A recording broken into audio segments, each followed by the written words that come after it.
En base a la simulación, vamos a ver qué sabemos ahora de los gases. Por un lado, sabemos que hay variables de estado. ¿Qué son las variables de estado? Son las variables que me indican cómo es el gas, cómo está el gas, en qué condición en un momento dado.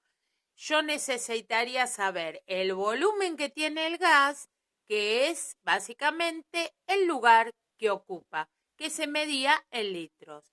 Necesito también saber en un tiempo determinado cuál es la temperatura. Recuerden que la temperatura es una medida de la velocidad promedio que tienen las moléculas, ¿verdad? De las moléculas. Y es entonces proporcional a la energía de movimiento, a la energía cinética, que se mide en grados Celsius o Kelvin. Son las dos escalas que se usan y se simboliza con la letra T mayúscula. Tenemos V de volumen, T de temperatura. Y por último, la presión, que es la medida de los rebotes entre las moléculas con las paredes del recipiente, esos choques que medíamos. Y se mide en atmósfera. ¿Qué es una atmósfera?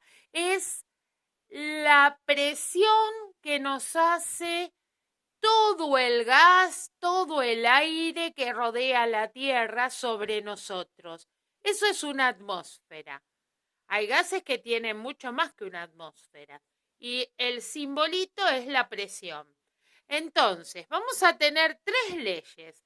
La ley de Boyle-Mariot, que me dice que cuando la temperatura es constante, va cambiando el gas porque le podemos aumentar el volumen, por ejemplo, y evoluciona. ¿Cómo evoluciona? Tal que el producto de la presión por el volumen es una constante. Entonces, ¿qué me dice Boyle? Que el producto de la presión por el volumen es constante. ¿Qué me dice Gay-Lussac? Que es el otro científico que estudió los gases. Bueno, Gay-Lussac me dice que a volumen constante, cuando el gas va evolucionando, pero tiene siempre un volumen constante, fijo, siempre el mismo recipiente, el cociente entre la presión y la temperatura es lo que permanece constante.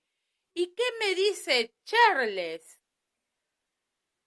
Que a presión constante el gas va evolucionando porque yo le puedo, por ejemplo, aumentar la temperatura o disminuir.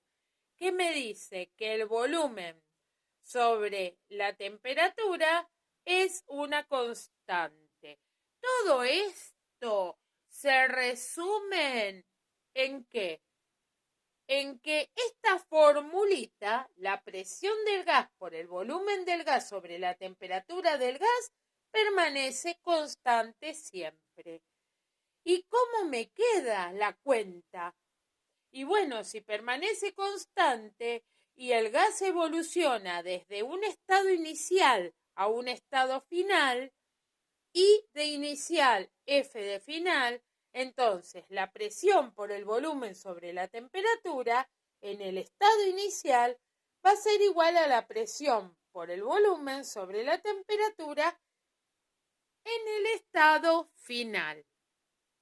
Estas son las tres leyes de los gases que se unen en una ecuación de los gases.